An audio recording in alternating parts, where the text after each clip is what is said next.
चूड़ा समस्तंकर प्रायतः पसंद। यही चूड़ारे जदि आमे चूड़ा उपमा बा संतुला बनाऊे तेबे तार स्वाद बहुत भल लगे एवं चूड़ा को पसंद कर लोक मैंने चूड़ा उपमा को खुशी रे खाइबे। तेणु छोटू बड़ पर्यंत यही चूड़ा संतुला को बहुत खुशी रे खाइबे एवं आमे चाहिए छोट पिला माननकु चूड़ा उपमा बने टिफिन बॉक्स रे मध्य आमे देई परिबा एवं सकाळर जलखिया हिसाब रे आमे एई चूड़ा उपमा को नेई परिबा एवं सेई चूड़ा संतुला स्वाद जेमिति देह पई बहुत हेल्दी मध्य। सकाळु बनौथिबा जलखिया को खाई खाई जदि बोर होउचंती तेबे चूड़ा रे एई भली भाबरे उपमा प्रस्तुत करंतु खांतु बहुत भल लागियो मते एवं देह पई मते बहुत हेल्दी एवं एही चूड़ा उपमा गरम गरम खाइबा को बहुत भल लागे। निश्चित एही रेसिपी को ट्राई करंतु। जय जगन्नाथ मामी किचन को आपण मानकु बहुत बहुत स्वागत। आसंतु आज आमे एही रेसिपीटी स्टार्ट करिबा। प्रथमे मु अध गिना चूड़ा को बतुरे धोईकी बतुराई रखिथिली सी गोटे गिना हो जाइछि। गाजर नेइछि, फूलकोबी किछि काटी नेइछि, बंधाकोबी किछि काटिछि, गोटे टमाटो काटिछि, अब कैप्सिकम गोटे काटिछि, आलू दुईटी बड़ साइज आलू को एभली काटी नेइछि। एबे आसंतु प्रथमे आमे कड़े बसै नबा। सेथिरे किछि गोटा जीरा दबा, भुसुंगा पत्र मध्य किछि दबा एवं छेची रखिथिबा अदा को मध्य सेथिरे देई दबा। एबे किछि समय आमे से अदा को भाजी नबा। सेथिरे किछि काश्मीर लंका गुंड मु देइछि। एथिरे चाहिले आपण कंचा लंका मध्य काटिकी देई परिबे। जीरा गुंड किछि दबा, चिकन मसला किछि दबा। एबे से मसला को किछि समय कषि नबा। मसलाटी भल भाबरे होई गला परे आमे काटी रखिथिबा परिबा को सब सेथिरे देई दबा। देखो गाजर कोबी आलू सब को आमे पछे पके दबा। लास्ट रे आमे कैप्सिकम एवं टमाटो को पकेबा। देखो एबे सब पकेई नेली।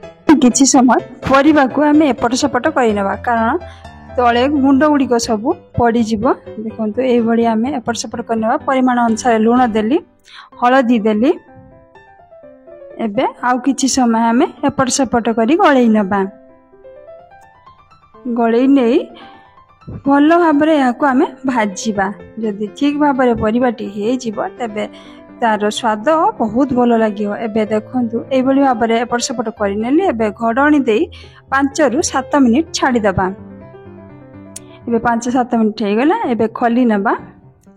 आउ किछि समय आमे एपट सपट करि नबा। जदि हमर परिबाटी सिझी नथिबो तेबे आउ थरे किछि समय घडणी देई दबा। देखंतु परिबा गुडी को भलो भाबरे सिझी नै। आउ किछि समय घडणी देई दबा। घडणी को आउ 5 मिनिट आमे छाडी दबा। एबे से घडणी को खली नबा। जदि मो वीडियोटी आपनको भल लागे तेबे लाइक एवं सब्सक्राइब करिया को भूलिबेनी। एबे आमे से परिबा को किछि अंश सिझी आसला सेथिरे आउ आमे देई दबा मैगी मसला हाफ चम्मच। तार स्वाद बहुत भल लागिवो। एटा ऑप्शनल अछि, आपण चाहिले देबे किंबा न देई पारंती। देखंतु एई पैकेट मैगी मसला को मु सेथिरे देइछि। एबे कैप्सिकम एवं टमाटो को आमे सेथिरे देई दबा। देई सारला परे आउ किछि समय एपट सेपट करी भाजी नबा।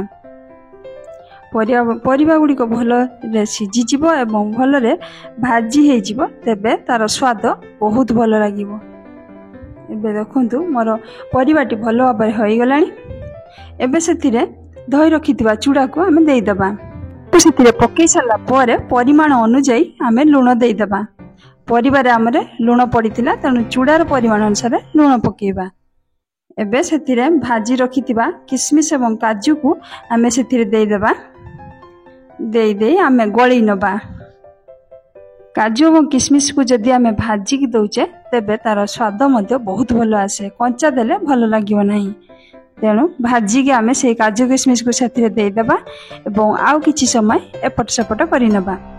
चाहिए चिना बादाम मध्य किछि भाजी के आमे पकेई परिबा एवं चूड़ा को आमे धोइला बेले तार पानी अंश सब काढी नबा। नले चूड़ाटी अधिक बतुरी जीवो एवं उपमाटी भल हबो नाही। एबे सेथिरे किछि गरम मसला पकेई आउ किछि समय एपट सपट करि नबा।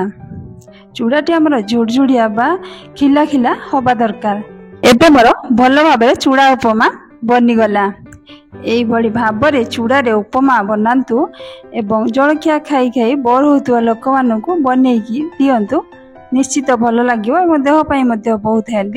ବର୍ତ୍ତମାନ ପାଇଁ ରହୁଛି, ପୁଣି ଦେଖା ହେବ ନୂଆ ଭିଡ଼ିଓ ନୂଆ ରେସିପି ସହ।